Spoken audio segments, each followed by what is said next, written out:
ABP news में आपका स्वागत है। आपको बता दें कि आज एक अहम दिन है। 121 सीटों के लिए मतदान अब लगभग खत्म हो चुका है, लेकिन इस वक्त बड़ी खबर आ रही है, वो ये कांग्रेस पार्टी ने उमा भारती का एक वीडियो जारी किया है। एक पुराना वीडियो है जो उमा भारती का जारी किया गया, जिसमें वो नरेंद्र मोदी पर हमला कर रही हैं। कांग्रेस ने ये वीडियो जारी कर कहा है उमा भारती का, जिसमें उन्होंने कहा है कि नरेंद्र मोदी विनाश पुरुष हैं, विकास पुरुष नहीं। मोदी विकास नहीं, विनाश पुरुष है, ये कहा उमा भारती ने। क्या है वीडियो, देखिए। आने के बाद मैंने महसूस किया कि यहाँ का हिंदू मैंने कभी भी कितना डरा हुआ नहीं देखा। मैं पहले गुजरात में जब आई तो कर्णावती आई, जिसको आजकल अहमदाबाद कहते हैं। उसके बाद में इधर आई तो 2 दिन में मेरा व्यू जो है, जो परसों था, वो और स्ट्रेंथन हुआ।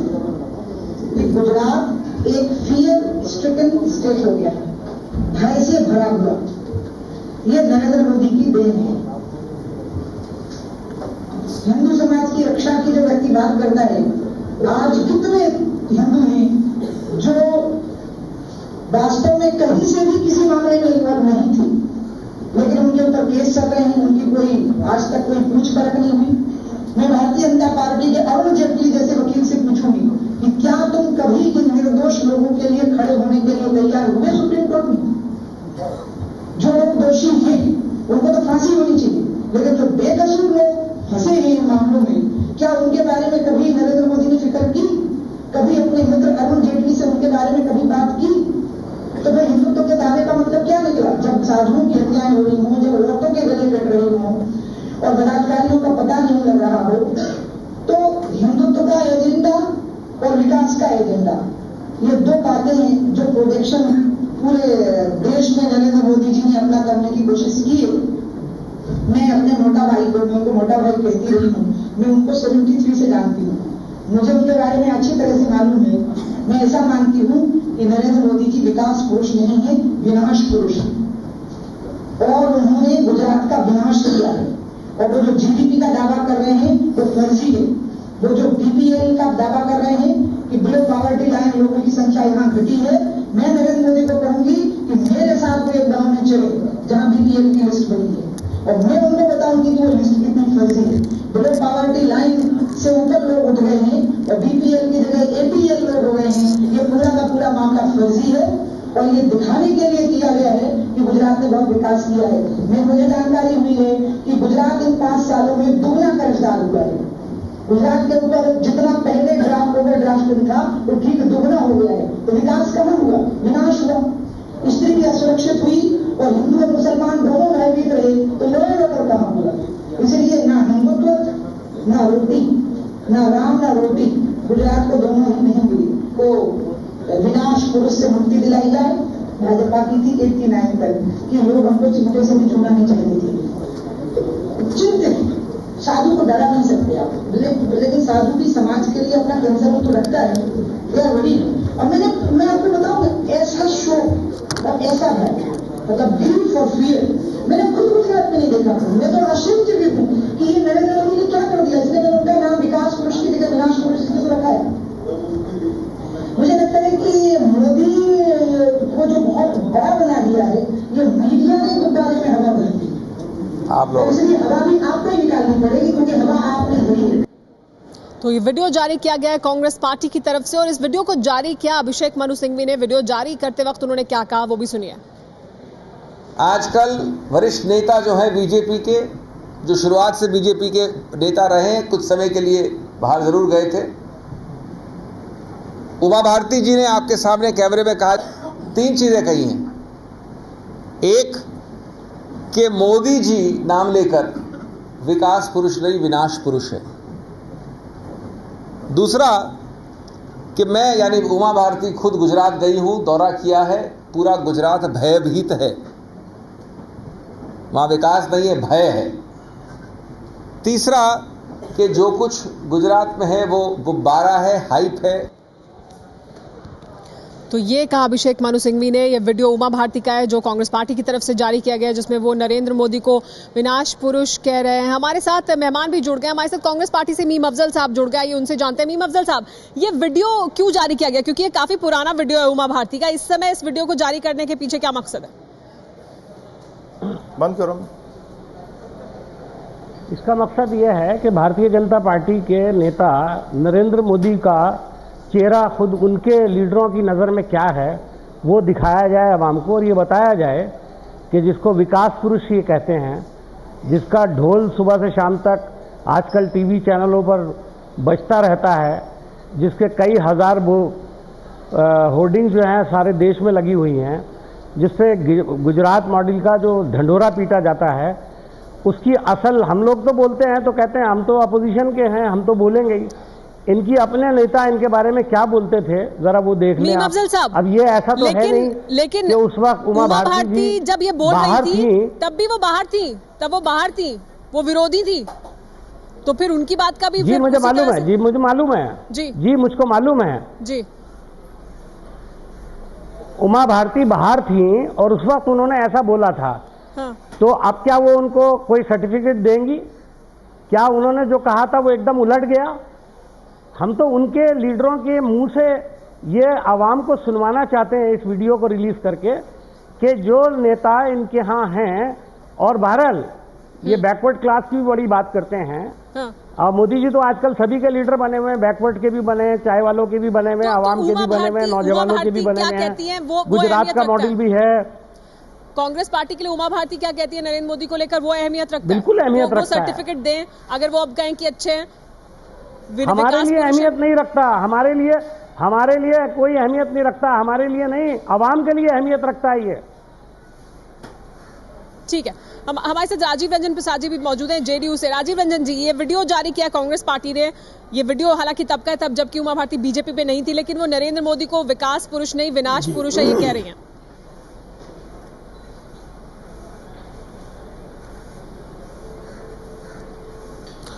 देखिए, निश्चित तौर पर उमा भारती जी ने लंबे समय तक नरेंद्र मोदी जी के महत्वपूर्ण भूमिका में आने के सवाल पर अपना विरोध दर्ज कराया था।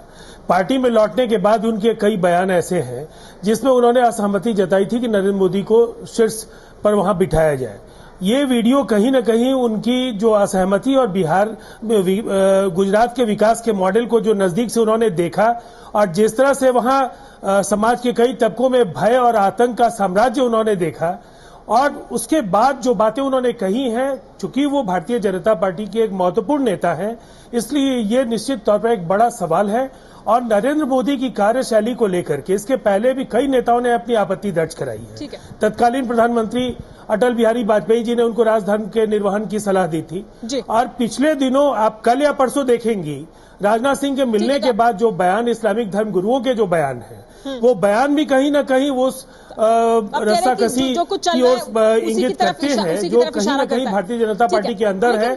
कुछ लोगों ने ये भी आरोप लगाया कि राजनाथ सिंह ने ये बयान जारी कराया है। ठीक है, मीम अफजल साहब, लेकिन एक और सवाल, उमा भारती जब ये बयान दे रही है, उस बयान में वो ये भी कह रही है कि बहुत सारे हिंदू हैं जिनके खिलाफ केस चल रहे हैं, नरेंद्र मोदी उनकी फिक्र नहीं कर रहे हैं, तो ये तो नरेंद्र मोदी के पक्ष में जाता है। वो ये लगातार कहते रहे कि हमने सबको न्याय दिलाने की कोशिश की है। देखिए, मैं बिल्कुल ये बात नहीं कह रहा कि वो किसके पक्ष में जाता है।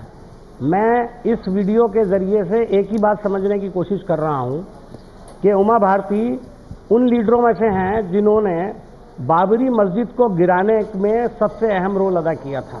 वो वहां मौजूद थी जिन्होंने सबसे, बाबरी मस्जिद गिर रही थी तो वो नाच रही थी वहां पर। ये वो लीडर हैं जिन्होंने भारतीय जनता पार्टी को जीरो से ऊपर लाने में बड़ा अहम किरदार अदा किया।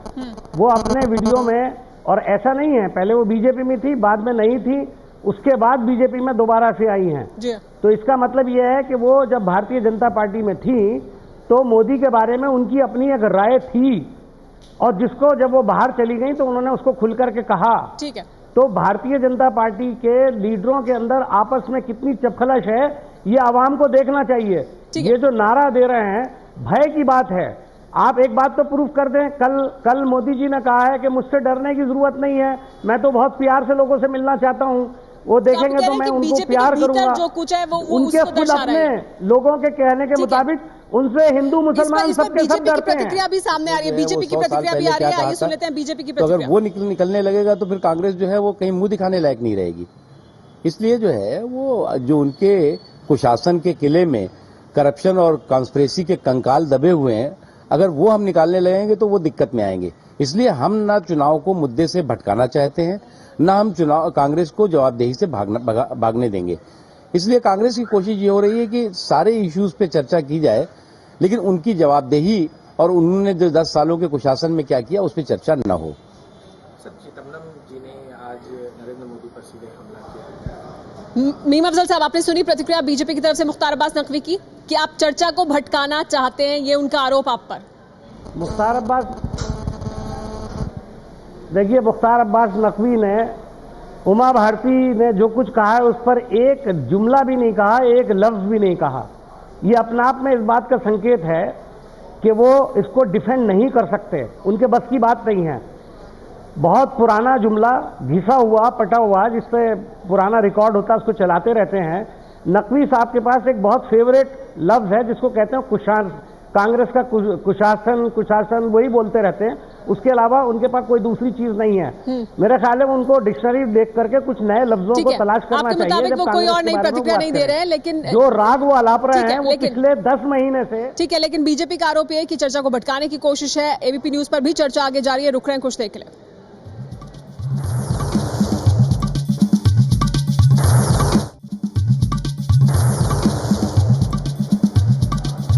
हम आपको बता दें कि कांग्रेस पार्टी ने उमा भारती का एक वीडियो जारी किया है जिसमें वो नरेंद्र मोदी को विनाश पुरुष कह रही है, विकास पुरुष नहीं। लेकिन बीजेपी ने भी वापस पलटवार किया है।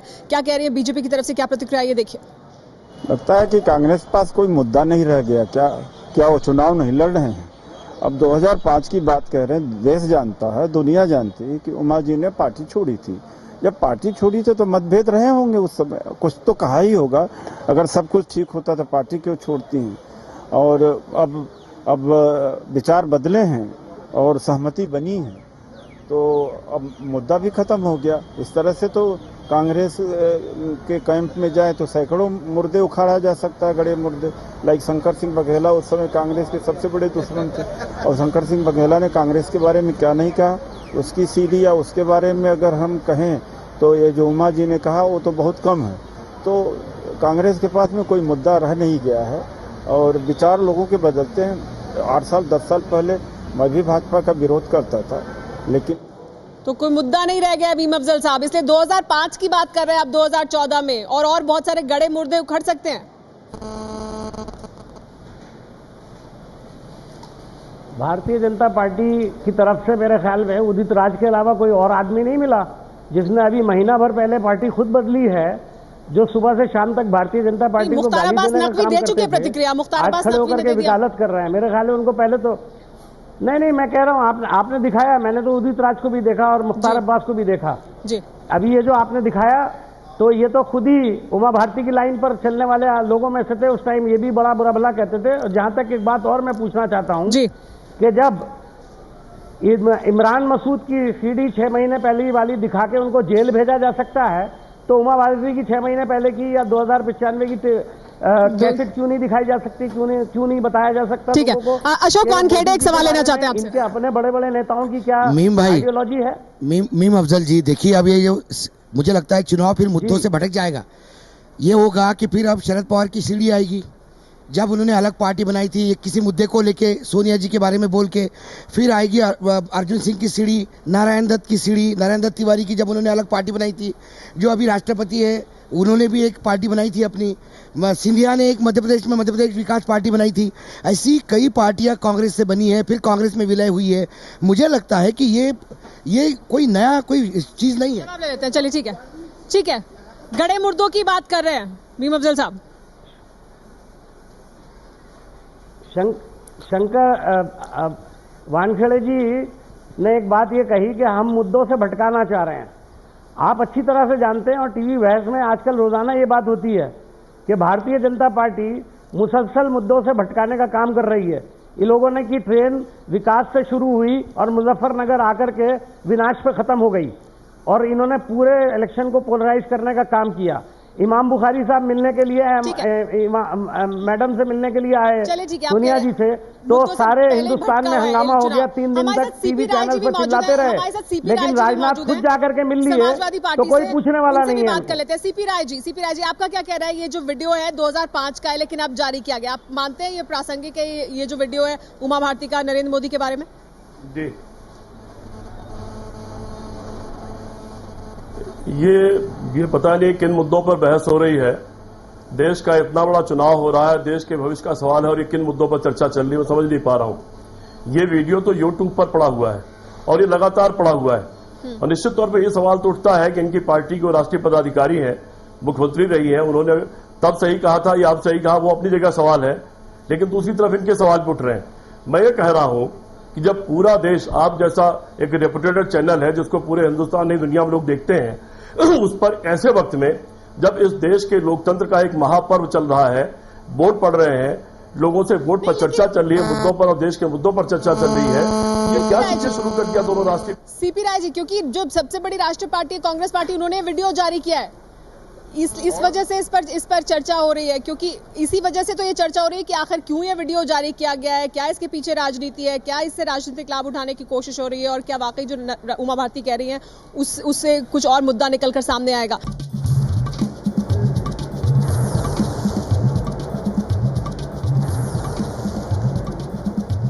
आपको बता दें कि आज 121 सीटों के लिए मतदान हो रहा था। उत्तर प्रदेश में लगातार जो मतदान का प्रतिशत है वो बढ़ रहा है।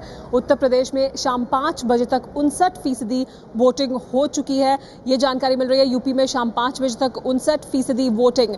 तो अलग अलग जगह से अलग अलग आंकड़े सामने आ रहे हैं, लेकिन जो ये सीटें हैं जहां पर आज मतदान हुआ, इनको मिलाकर अभी तक 232 सीटों पर मतदान हो चुका है। लेकिन 272 सीटें किसको मिलेंगी, किसकी हवा चल रही है, ये वो देखते हैं।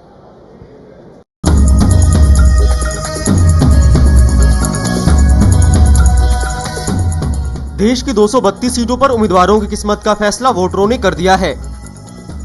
2009 के चुनाव में इन सीटों पर यूपीए को 104, एनडीए को 80 सीटें मिली थीं, जबकि 48 सीटें अन्य के खाते में गई थीं।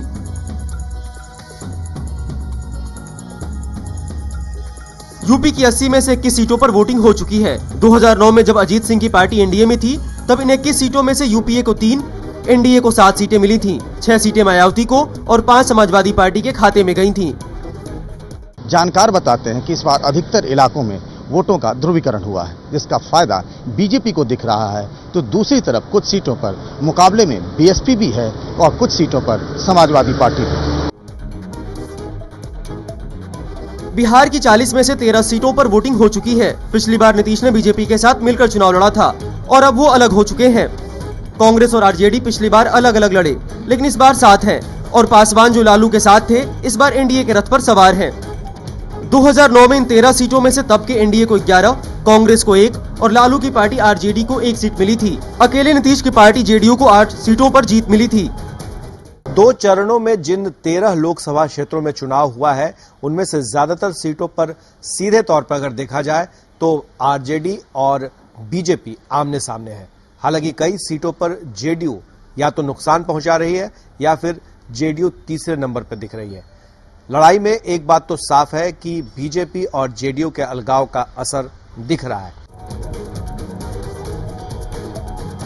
झारखंड की 14 में से 10 सीटों पर वोटिंग हो चुकी है। 2009 में बीजेपी को 5 सीटें मिली थी, कांग्रेस को सिर्फ 1 सीट मिली थी, जेएमएम और जेवीएम को भी 1-1 सीट मिली थी, जबकि निर्दलीय उम्मीदवारों को 2 सीटें मिली थी।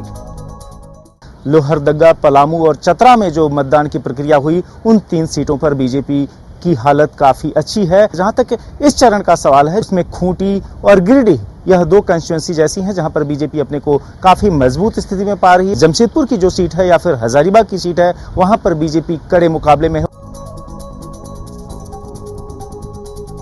यहाँ की 25 में से 20 सीटों पर वोटिंग हो चुकी है। 2009 के चुनाव में इन 20 सीटों में से कांग्रेस को 16 और बीजेपी को 4 सीटें मिली थीं। जिन 20 सीटों पर चुनाव हुए हैं, वो जानकारों के अनुसार इसमें से करीब 17-18 सीटें बीजेपी के पक्ष में जा सकती हैं। 1 या 2 सीटें कांग्रेस निकाल सकती है या फिर 1 सीट पर कहीं ना कहीं निर्दलीय भी अपना कमाल दिखा सकते हैं।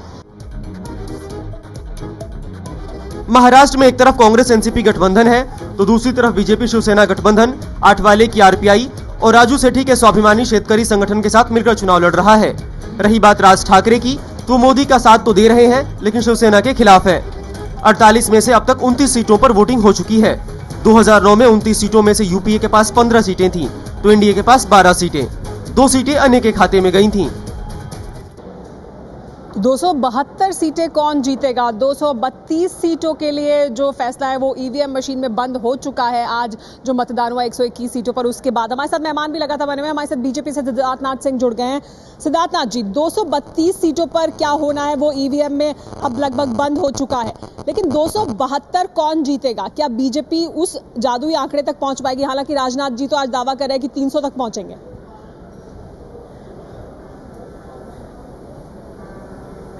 देखिए सुमेरा जी, ये अभी तक जितनी भी सीटों पे हुआ, आज जो हुआ है वो काफी निर्णायक माना जाएगा, क्योंकि जो ट्रेंड है जो पिछले कितने ओपिनियन पोल्स के आधार पे आ रहा था, वो एक ट्रेंड दिखा रहा था कि बीजेपी का ग्राफ बढ़ता जा रहा है। आज जब 232 सीटों तक की चुनाव संपन्न हो रहा है तो ये दिख रहा है कि आज बीजेपी ने जिस प्रकार से 272 का लक्ष्य कुछ चैनलों ने भी दिखाया था सर्वेस के आधार पर, वो बीजेपी क्रॉस करने वाली है। ये हम लोग की उम्मीद जो है वो अब काफी अच्छी उम्मीद बन चुकी है। इसी को देखते हुए हम लोग खुश हैं कि हम लोग 300 तक। तो आपको लग रहा है कि वो मोमेंटम बना हुआ है, बल्कि ग्राफ आगे बढ़ रहा है? सीपी राय जी इस पर प्रतिक्रिया देना चाहते हैं, समाजवादी पार्टी से हमारे साथ है सीपी राय जी। क्या ऐसा है, क्योंकि जहां उत्तर प्रदेश में आज मतदान हुआ है वो आपके लिए भी बहुत अहमियत रखता है? मैं ये कहता हूं, हाँ अहमियत रखता है, और हम पिछली बार 4 सीटें जीते थे इस 11 में से, इस बार 7 से कम नहीं जीतेंगे। मतदान बढ़ा है, ये मतदान बढ़ा है अखिलेश यादव के कार्यों पर, अखिलेश यादव की छवि पर। जहां तक सिद्धार्थनाथ सिंह जी कह रहे हैं कि 272 सीटें जीतेंगे, इन्हीं से पूछ लीजिए। पूरे देश में दंगे कराए थे इन्होंने राम मंदिर के नाम पर, पूरे देश में आग लगी थी और लोग मरे थे। उसके बाद अटल बिहारी वाजपेयी जैसे बड़े कद के नेता थे, और फिर भी इनको 24.94% वोट मिला था। 182 सीट ये पार नहीं कर पाए थे। इस बार किस आधार पर ऐसा, इन्होंने क्या काम कर दिया कि इस देश की जनता इनको बहुमत दे? पार्टी बिखरी हुई है, पार्टी टूटी हुई है, पार्टी के बड़े नेता नाराज है, रिएक्शन दे रहे हैं। पार्टी तब नहीं हुआ जो वो अब कैसे होगा? पार्टी परिवार जी सिद्धार्थ जी, ढेर सारे परिवार के लोगों को इन्होंने टिकट दिया, और मुद्दा इनके पास है नहीं। मुद्दा नहीं, आपके पास सिर्फ नेता है। कांग्रेस, जेडीयू, इन लोगों ने इतना कर दिया है, ऐसे से आगे नहीं बढ़ पा रहे हैं। इन लोगों ने सबने मिलकर इतना कर दिया है कि भारतीय जनता पार्टी को आगे नहीं बढ़ पा रहे है, वो जब भी भाषण दे रहे हैं वो कह रही है कि आपने जो गुजरात, छत्तीसगढ़, मध्य प्रदेश और जो एनडीए का शासन था इतना अच्छा काम किया कि हम लोग इन लोगों से तो दुखी हो गए हैं और आपके दामन पकड़ लें, क्योंकि देश को आगे ले जाना है। सिद्धार्थनाथ जी, लेकिन वो सीपी राय जी कह रहे हैं कि मुद्दे नहीं है, तो सिर्फ नेता है, एक नेता है जिनको लेकर आप आगे बढ़ रहे हैं, तो क्या हो पाएगा? राजीव रंजन जी, राजीव रंजन, चलिए ठीक है, राजीव रंजन जी से प्रतिक्रिया ले लेते हैं। राजीव रंजन जी हमारे साथ मौजूद है। हमारे पास मुद्दे हैं, इनके पास मुद्दे नहीं है, इनके पास तुष्टीकरण है और हमारे पास मुद्दे हैं। ठीक है, राजीव रंजन जी, सिद्धार्थनाथ जी कह रहे हैं मुद्दे भी है, बाकी लोगों के पास तुष्टीकरण है, जेडीयू का भी उन्होंने नाम लिया, उनसे लोग तंग आ चुके हैं, इसलिए बीजेपी के साथ जाएंगे। आप मोदी जी को कंडेम कर दीजिए कि मोदी जी जो भैंसों की रोजाना बात कर रहे हैं, जो मेरा नाम जोकर फिल्म की एक्टिंग कर रहे हैं, अभी तो जनादेश की प्रतीक्षा कीजिए सिद्धार्थनाथ सिंह जी, गलत कर रहे हैं। अभी जनादेश आने के बाद पता चलेगा कि जनता ने किसको नकारा। सर्वेक्षणों को लेकर के जो बातें आई हैं, सीपी राय जी जरा, सीपी राय जी अपनी बात आपने कह दी, अब दूसरों की बात भी सुनिए। बोलिए राजीव रंजन जी। मैंने ये कहा, सिद्धार्थनाथ सिंह जी ने वही कहा जो भारतीय जनता पार्टी के ज्यादातर नेताओं के बयान है। ये तोता रटन बयान है कि 272 लाएंगे। ये देश के भौगोलिक स्थितियों पर ये नहीं कह पाएंगे कि इनके पास आज भी 1 दर्जन राज्यों में उम्मीदवार खड़े करने की हैसियत नहीं है। और जहां तक बिहार में इन्होंने पिछली बार 32 सीटें जीती थी, कोई चमत्कार भी इतनी सीटें इन्हें नहीं दिला सकता है। हम पिछले 2 चरणों में जो 13 सीटों के मतदान हुए उसमें 8 सीटें हमारे पास थी, हम उनसे बेहतर करने जा रहे हैं, इसलिए कि जिन प्रतिबद्ध मतदाताओं ने नीतीश कुमार के नेतृत्व में विश्वास जताया है वो आज भी हमारे साथ हैं, और बिहार की विकास यात्रा निश्चित तौर पर। मीम अफजल साहब भी हमारे साथ मौजूद है, मीम अफजल साहब भी हमारे साथ मौजूद है, उनसे भी जानेंगे कि अगर 272 बीजेपी को मिलने वाले हैं तो उनका क्या होने वाला है। रुक रहे कुछ देर के लिए, चर्चा जारी है। 232 सीटों का फैसला ईवीएम में बंद हो चुका है, लेकिन 272 कौन जीतेगा? अपने अपने दावे। हमारे साथ मीम अफजल साहब मौजूद है। मीम अफजल साहब, सिद्धार्थनाथ जी का दावा कि अभी तक जो मोमेंटम बना है उससे बीजेपी का ग्राफ और ऊपर जा रहा है, तो 272 वो हासिल कर लेंगे। देखिए सुमेरा जी, मैं जो बात कहूंगा अभी वो शायद आपको बड़ी अटपटी सी लगे, लेकिन मैं इसको एक दूसरे नज़र से देख रहा हूं। मेरा ये मानना है कि राजनाथ सिंह जी अपना खेल खेल रहे हैं। वो इतने नॉन सीरियस आदमी नहीं हैं कि अचानक सुबह उठ करके उनको नजर आने लगे कि 300 सीटें हो रही हैं। जी उन्होंने ये बात जानबूझ करके इसलिए कही है कि उनको ये मालूम है कि वो 300 तो बहुत दूर की बात है, 200 भी शायद क्रॉस ना कर पाएं। और जब वो 300 का दावा करेंगे और 200 भी क्रॉस नहीं कर पाएंगे तो आखिर में ठीकरा किसके सर पर फूटेगा?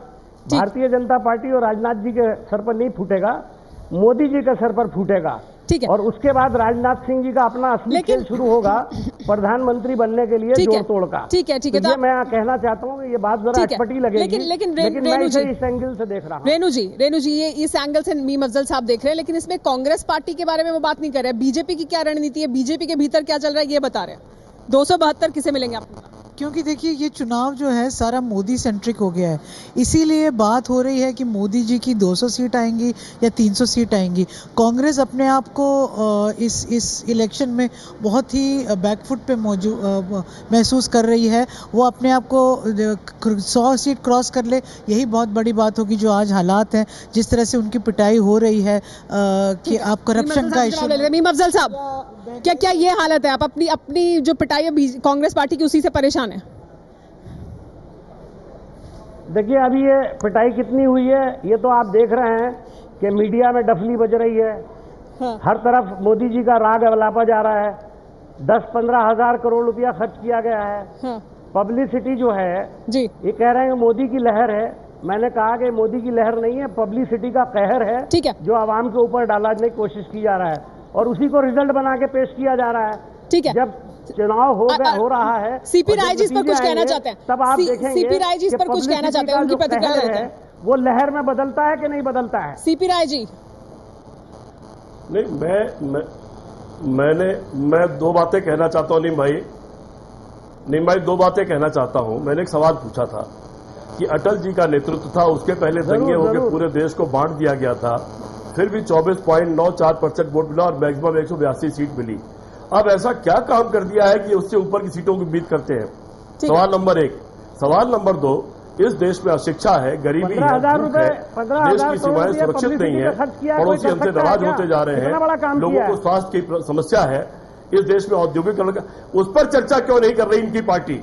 ठीक है, तो आप कह रहे हैं कि मुद्दों पर चर्चा क्यों नहीं कर रही है? मुद्दों पर चर्चा नहीं कर रहे। हम चर्चा करना चाहते हैं कि कैसे सबको शिक्षित किया जाए। ठीक है, हमारे नेता ने कहा सबको मुफ्त शिक्षा देंगे। अरविंद मोहन जी, क्या बीजेपी चर्चा नहीं कर रही मुद्दों पर? जैसे आयोग बनाएंगे, समाजवादी आरोप देश की सीमाओं को सुरक्षित करेंगे। बीजेपी ने क्या किया है नहीं किया है ये पता नहीं, लेकिन कांग्रेस ने जो किया है बीजेपी को उसी का लाभ मिल रहा है। कांग्रेस ने 10 साल के शासन में जो काम किए हैं, आज बीजेपी के वो 272 तक पहुंच पाएंगे। 272 का आंकड़ा अपने आप में एक छल हो सकता है, लेकिन निश्चित रूप से बीजेपी को एज है और उसका मुख्य श्रेय कांग्रेस को जाता है, उसका मुख्य श्रेय किसी और को नहीं। सिद्धार्थनाथ जी, लेकिन सीपी राय जी आरोप लगातार ये लगा रहे हैं कि आप मुद्दों की बात नहीं कर रहे, व्यक्ति केंद्रित है आपका पूरा चुनाव।